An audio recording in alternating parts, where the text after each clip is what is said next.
Muy buenas cosmonautas, hoy os traigo un vídeo muy especial que llevaba muchísimo tiempo rumiando. Como habéis podido ver por el título y la mini, se trata de uno de los imprescindibles del cómic, que es Berserk. Y me da vertiguito, me da bastante vértigo este vídeo porque yo sé que hay gente muy tiquismiquis con este cómic que se ponen así como muy... Así que bueno, yo voy a ir un poquito con pies de plomo, ¿vale? No soy ningún experto en manga, ni tampoco un experto resabiado aquí en temas de Berserk. Simplemente me he leído todos los cómics que hay publicados hasta ahora y me apetece hablar sobre ellos, dar alguna disertación, alguna reflexión chula que he sacado sobre toda la evolución de esta magna obra. Sabéis que en estos vídeos de los imprescindibles siempre me gusta sacarle ahí juguillo al tema, ¿no? Ahí sacar cositas interesantes y chulis. Así que ya sabéis, abrochad los cinturones, bajad las escafandras, que hoy toca hablar de...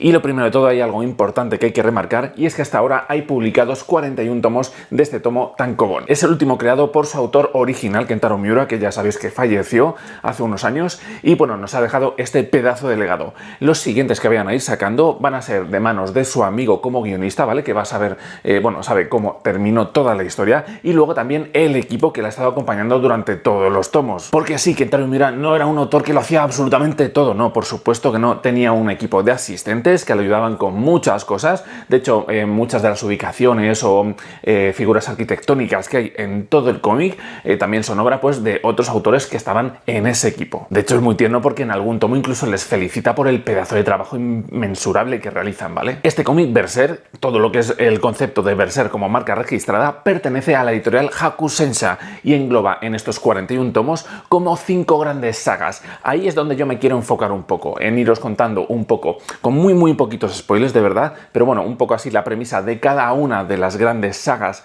que va a tener, de esas 5, para iros contando y que sepáis qué es lo que os vais a encontrar. Sobre todo porque me parece muy importante remarcar la evolución que ha tenido el cómic, los personajes, el tono de la historia, un poco todo, porque aquí cambian un montón de cosas. Incluso diría que el status quo como obra, ¿no? Como parte intrínseca de la obra, cambia absolutamente. Y no para mal o para bien, aunque sí que hay gente pues que le ha gustado más o menos el resultado.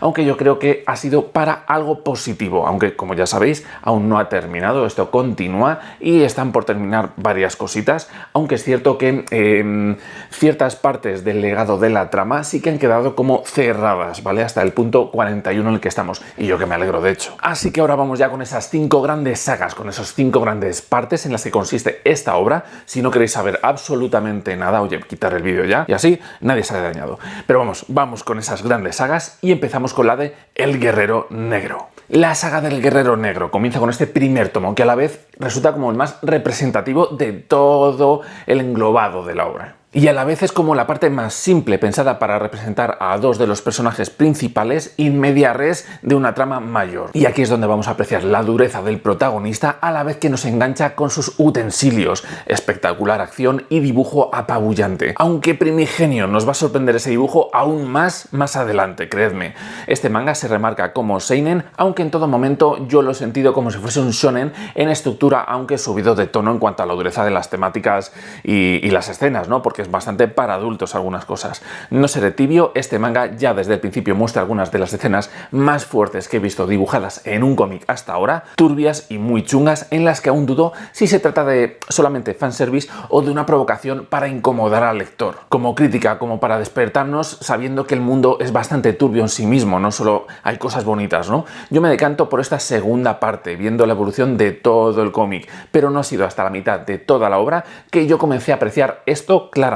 Esta saga del Caballero Negro ya establece algún villano y nos comienza a dar pistas del carácter parco y de pocas palabras de Guts. Eso es parte de lo que engancha a querer saber qué es lo que ha ocurrido para que fuese tan desalmado, que esté tan aislado y además que su objetivo sea destruir demonios con esa pala de metal gigante que tiene. ¿Cómo narices ha conseguido levantar eso y convertirse en tal guerrero? Porque además tiene un brazo de metal, etcétera, etcétera. No son un montón de cosas que nos vamos a ir preguntando ya en este primer tomo. Como comenté, se sientan las bases in media res de una especie de trama mayor que que aún no sabemos ni dónde empieza ni dónde acaba, pero de forma ciertamente sencilla, para que sobre todo empaticemos con los personajes de Guts y también ese hada llamada Puck, que es como el alivio cómico, ¿no? Un poco, porque si no solamente sería Guts yendo así como deprimido por el mundo y dando espadazos, y ya eso sería todo el cómic. Pero creedme, esto solamente es la punta del iceberg. Esto es un cómic bastante complejo, con muchas capas y hablando de un montón de cosas, tanto existenciales, filosóficas, etc. Pero claro, en este punto aún no hemos llegado a saborear todo lo que tiene por dar. Lo que provoca el enganche en los lectores, pues es una historia de un personaje atormentado completamente.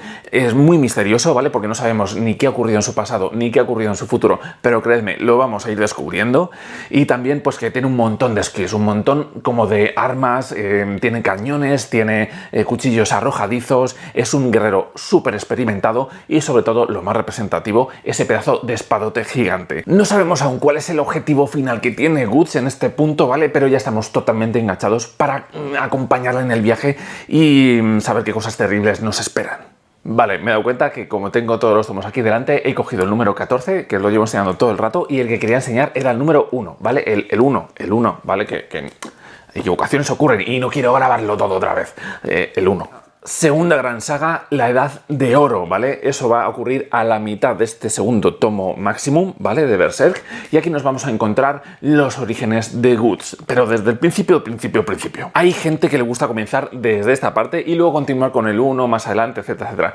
Pero yo creo que precisamente lo que engancha de esta historia y para saber un poco qué nos vamos a encontrar, lo mejor es cogerse el primero y ya luego continuar, porque además eso nos va a crear un poco de ganas de saber cómo se ha creado tal guerrero, ¿no? Y eso, pues, juega un poquito con las expectativas y así es como Kentaro Miura lo quiso hacer. Pero bueno, para eso, para gustos, como se quiera empezar. Como comento, aquí es donde veremos realmente el origen, instrucción y traumas jodidos varios que tiene Guts, desde que es recogido por mercenarios hasta que conoce a Griffith, el líder de la banda del Halcón, con el que forjará una fortísima amistad a la vez que se impondrá una competitividad a la misma altura. También conoceremos a Casca, capitana de la banda del Halcón, con la que mantendrá una tensión palpable y por supuesto a otros miembros de dicho cuerpo militar con los que se irán forjando fuertes lazos. Poco a poco Guts, tras una mortal prueba de fuego, irá aprendiendo en condiciones cómo luchar, cómo liderar y se templará como maestro de armas, pero eso pasando por varios grupos mercenarios hasta que conoce a la banda del Halcón, por supuesto. Y sí, por supuesto, veremos el level up como consiguiendo toda esa fuerza para poder levantar ese espadote tan grande que tiene más adelante. Como para hacerlo más creíble. Varios de estos tomos muestran verdaderas barbaridades y traumas hasta llegar al número 7, que llega un colofón muy gordo de cosas turbias que ya es un no parar. Pero importante, al mismo tiempo se va a desarrollar una relación de camaradería con la banda del Halcón y veremos cómo Guts encuentra su verdadera familia. Pero claro, todo esto mientras va ganando reconocimiento a la sombra de Griffith, que va a aumentar un poco las tensiones y esa competitividad que comentaba. Este personaje de Griffith tendrá unas ambiciones desmedidas, compensadas perfectamente por su gran conocimiento táctico en batalla y también político en las urbes. El dibujo de paisajes empieza a mostrar un espectáculo magnífico en el que el propio Kentaro Miura en algún momento felicita al asistente que lo hace posible, creando arquitecturas casi, verdaderamente imposibles para poner en su manga. Se podría decir fácilmente que cada una de las imágenes podrían ser cuadros. Pero es que no solamente eso, en las batallas crean a cientos y cientos de soldados metidos y se entiende perfectamente la acción que ocurre. Y es más, nos quedamos embobados muchas veces mirando toda esa paleta totalmente absurda. Esta es una de las etapas más duras, crudas y mejor desarrolladas. Probablemente también el momento en el que todo aficionado de Berserk se enamora de la obra. Y ojo, que esto también tiene momentos muy cuestionables de fanservice y que son francamente de mal gusto y a la vez reflejan lo turbio del mundo donde se desarrolla. Como dije, no sé si pretende ser complaciente o fanservice o a lo mejor molestar a todo el mundo, crear terror a través de esas deformaciones de las anatomías monstruosas, creando colas de horror que en algunas ocasiones ocupan las 2 páginas. Hay mucha muerte, desmembramientos, sexo explícito, pero además en un contexto muy complicado y duro. Todo esto, que es bastante chungo, va a surcar todas las páginas a un muy buen ritmo, sin que la trama se vea perjudicada, incluso llevándola a otro nivel, porque realmente en lo que es la trama todo va a estar bastante justificado. Y de hecho es que va a ir todo increciendo hasta un gran colofón que nos vamos a encontrar en este 7º volumen, donde ya explota absolutamente todo. Remarcar también que este 7º volumen no solamente acaba con ese gran colofón de esta gran saga de la Edad de Oro, sino que también nos vamos a encontrar con el prototipo de Berserk, con esos primeros comienzos que se realizaron en el 88 por Kentaro Miura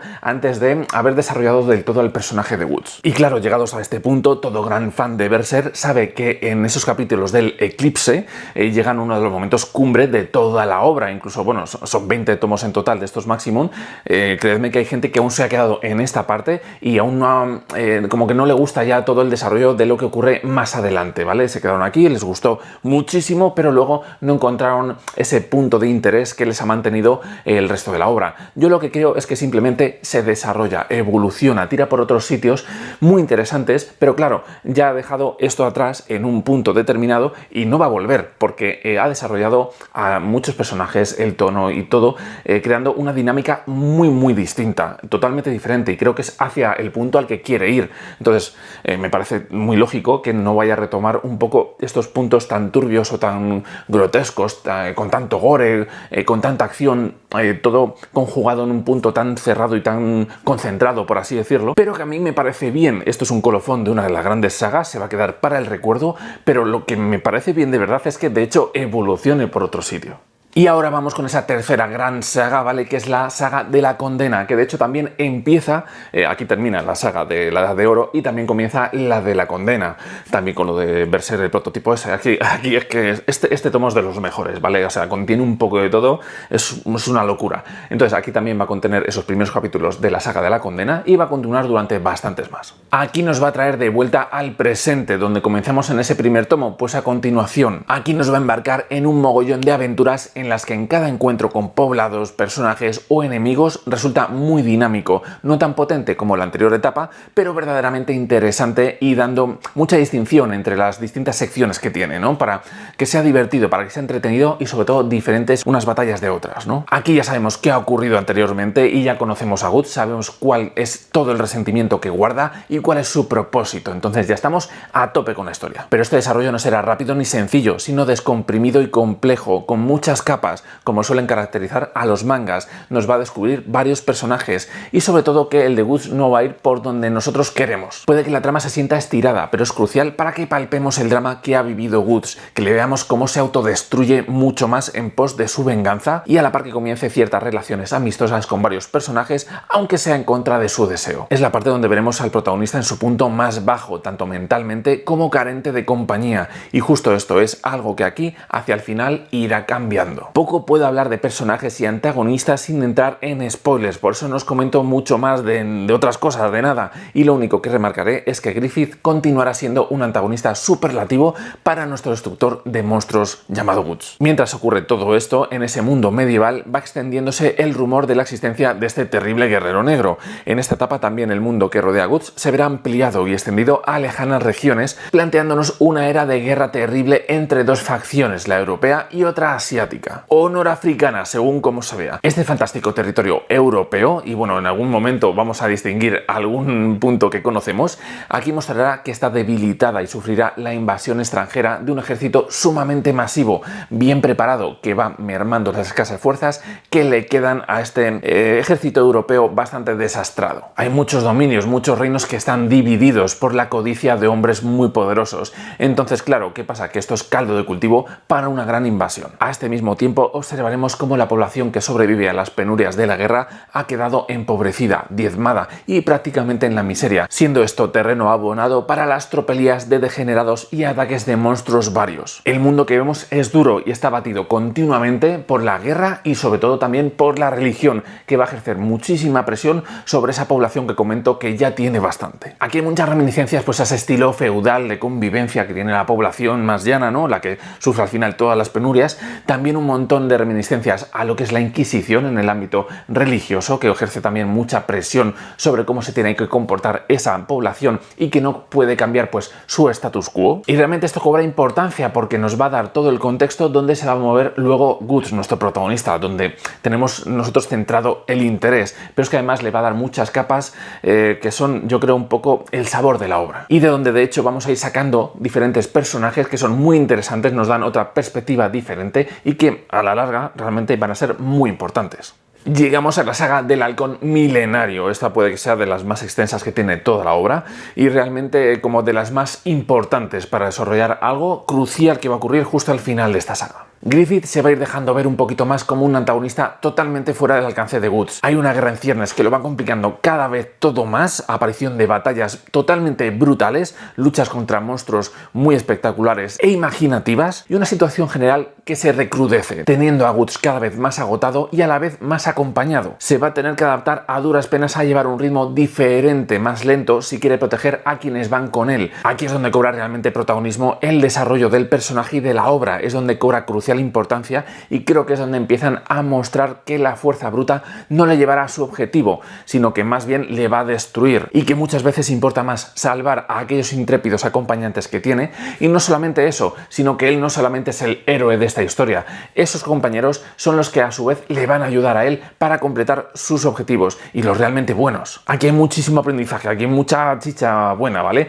Aquí se ve el desarrollo del personaje y de otros muchos más, sobre todo el interés que tiene en esta trama. Se crea todo como un mundo mucho más amplio, aquí explota por diferentes lados, ¿vale? Se va a dividir la trama, de hecho, por como dos partes troncales, por así decirlo, muy separadas unas de otras, y creo que es aquí donde cobra realmente importancia toda la obra de Kentaro Miura. Aquí es donde coge toda la enjundia y por eso se va a recordar en la historia, en el resto de la historia del manga. Ojo que también aquí va a haber un momento crucial para nuestro guerrero negro que tendrá un power-up muy bruto que le hace un guerrero aún más temible, pero con el que precisamente corre el riesgo de perderse en su propia furia. Esto es muy emocionante y genera un nuevo punto de tensión y desarrollo en su epopeya. La guerra llegará a un punto álgido hacia el final de esta etapa, siendo bastante espectacular, por no decir que es totalmente flipante lo que ocurre aquí, y mostrándonos de nuevo unas imágenes que quitan el hipo, llegando a otro punto cumbre y de inflexión en este mundo fantástico. Como comento, sigue yendo descomprimido poco a poco, pero nos mantiene muchísima tensión y yo de verdad en este punto no podía dejar de leer tomo tras tomo. Me los iba consiguiendo poco a poco, pero al final al mes siempre caía uno o dos porque quería seguirla con mucha ansia. Incluso algún mes me pillé 4. Aunque es cierto que aquí se empiezan a ver cosas que no a todo el fan de Berserk le encantaron, ¿vale? Guts puede que haya perdido esa esencia primaria, primigenia de luchador imparable solitario, puesto que se han ido cambiando un poco y desarrollando los roles y sobre todo que el tono de la obra es mucho más dinámica, con diferentes ubicaciones a enfocar, con capítulos también que son enfocados en otros personajes que no son el principal. La obra se ha vuelto en varios puntos un poquito más amable y coral, aunque también es cierto que hay otros capítulos que son totalmente devastadores, crudos y terribles. Pero es cierto que se han ido diluyendo esos momentos entre puntos como más amables, ¿no? Más como de disfrute, el humor ha aumentado un poquito más también, hay otros personajes de interés que nos van comentando su historia y es cierto pues que ya no seguimos a Guts de forma tan implacable o imparable y hay gente que a lo mejor que no le gusta tanto esto. A mí de hecho pues me ha encantado porque si no me habría empezado a aburrir, si no sería pues Guts contra un montón de monstruos yendo a su objetivo de venganza y ya está. Y esto para mí le da muchísimo color, le da muchísimo empaque a todo lo que nos cuentan y de hecho mucha enjundia, llevándome por sitios que no me imaginaba. Para mí todo esto está siendo bastante impredecible, aunque más o menos atisbamos a dónde quieren llegar. Y este es el punto en el que acaba esta cuarta gran saga, el halcón milenario, y vamos a la saga de fantasía, que realmente yo creo que es la que menos gusta a bastante fandom, ¿no? del mundo de Berserk, pero que a mí me ha maravillado por los derroteros por los que tira, que son muy inesperados, y además cambian los roles y el status quo de la obra, cambia muchísimo el tomo, y la fantasía y la magia empiezan aquí, boom, on fire. Los dos escenarios, las dos tramas troncales que os comenté, no pueden estar aquí más separadas, pero a la vez unidas por una cosa bastante chula que ocurre. Después de la guerra, el camino de nuestro grupo de héroes no puede estar más y mejor enfocado, con unos objetivos que han ido cambiando a lo largo de toda la obra. El mundo que tienen delante ha cambiado totalmente, los personajes en general han ido evolucionando, el tono del cómic se ha ido a un punto mucho más coral, lleno de esperanza, pero a la vez con la amenaza más grande que hayan encontrado jamás. Hay cosas aquí que se les han ido totalmente de las manos en cuanto a la magnitud de la amenaza, pero me gusta que el grupo de Guts estará totalmente enfocado en una misión, digamos, de rescate. Y aquí es donde entra en juego uno de los personajes que a mí personalmente más me gustan y me gusta mucho todo el desarrollo de esta parte y sobre todo el colofón al que llega, ¿vale? Es una de las catarsis a mí que más me han gustado, justo llegando hasta el final, justo antes de llegar a este 41, en el tomo 40, en el tomo 20 de los Maximum, ¿vale? Hay un punto que me maravilló y menos mal que me pudo hacer rápido con este 41 porque estaba mi hype por las nubes en ese momento.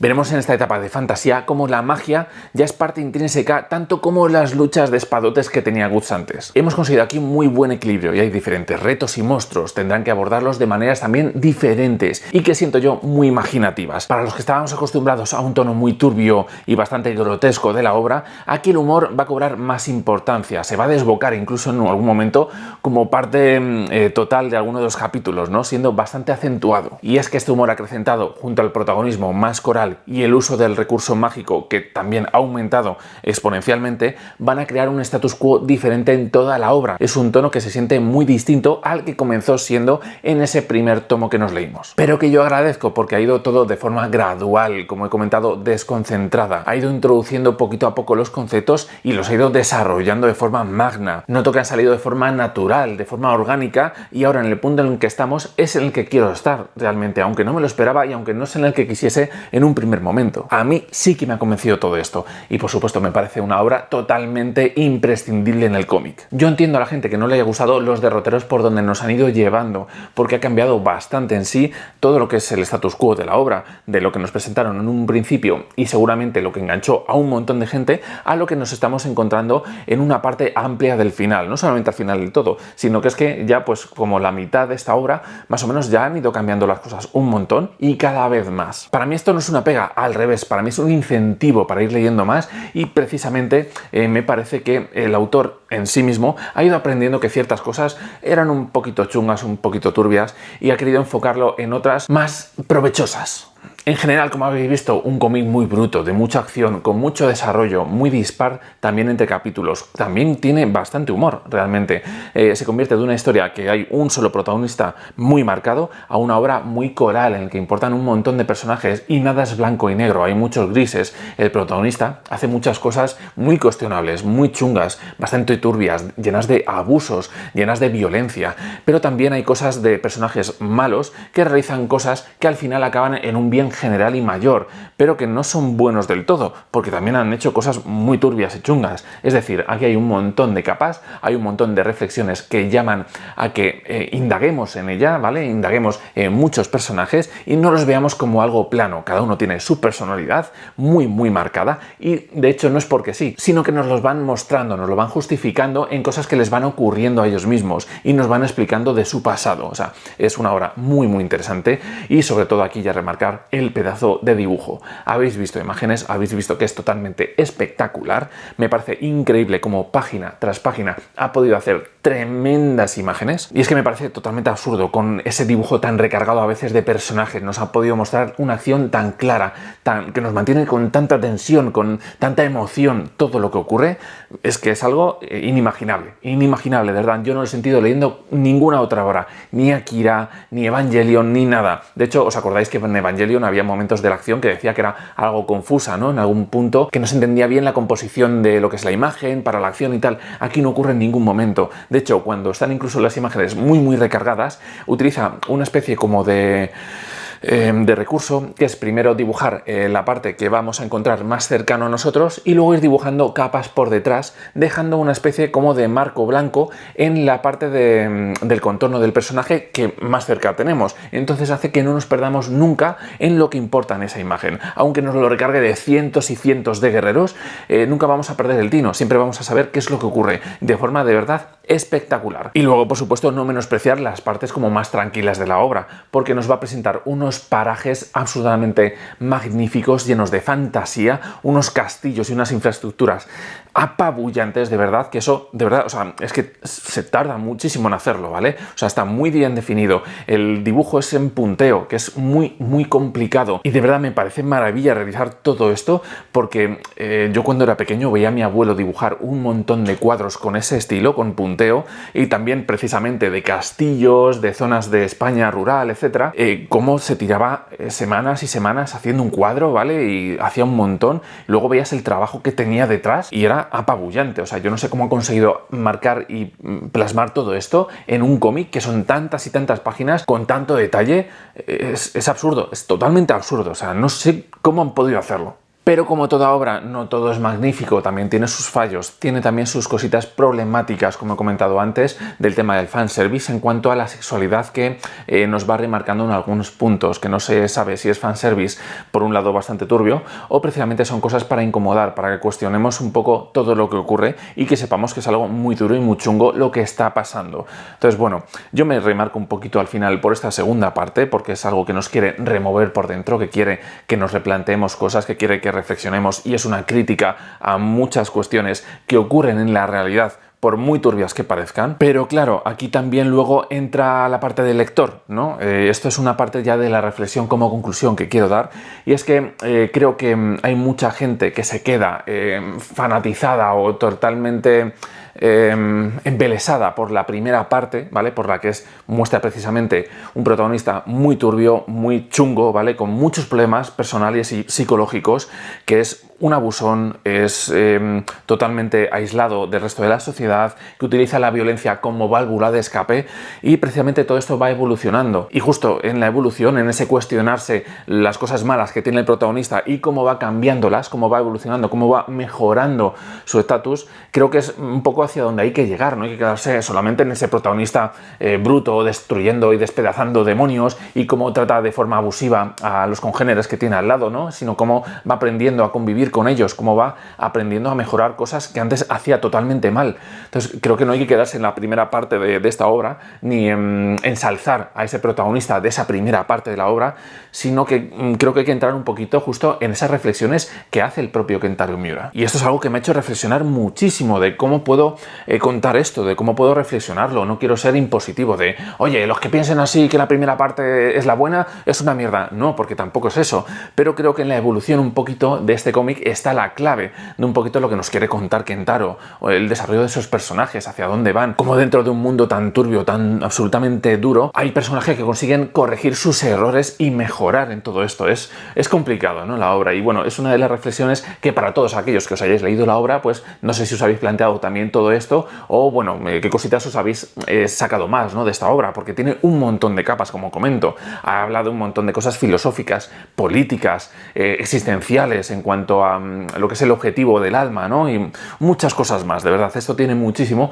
aparte de la espectacularidad de romper con espadazos un montón de monstruos, que también se disfruta, ojo, que también se goza muchísimo, como la acción es totalmente desmesurada y ese gore pues tiene su intríngulis, ¿no? Pero bueno, no sin las cosas problemáticas, no sin planteárselo con cierta perspectiva y mirar también las cosas un poquito chungas que nos plantea toda esta violencia, no sé si a veces gratuita o no. Y bueno, aquí es donde quiero ya dejar el vídeo, ¿vale? Os he planteado un poquito las 5 grandes sagas para que veáis en qué consisten y cómo se van desarrollando sin soltar spoilers, ¿vale? Muchos os habéis quedado como, ¿pero qué ocurre? Es que claro, no os lo puedo contar porque son grandes spoilers lo que ocurren en todo esto. De verdad, se desarrollan un montón los personajes y tiran por sitios que no os esperáis para nada. Y el tema de los flashbacks además son importantes porque nos van a ir comentando el pasado de muchos de ellos. Y para mí está muy bien estructurado, mantiene muy bien la tensión, que es cierto que abusa un poquito de los flashbacks para contarnos el pasado de personajes y que les entendamos mejor, pero no entorpece para nada la lectura. Así que sí, ya de verdad termino, me despido yo por aquí, cosmonautas, espero que os haya gustado muchísimo el vídeo,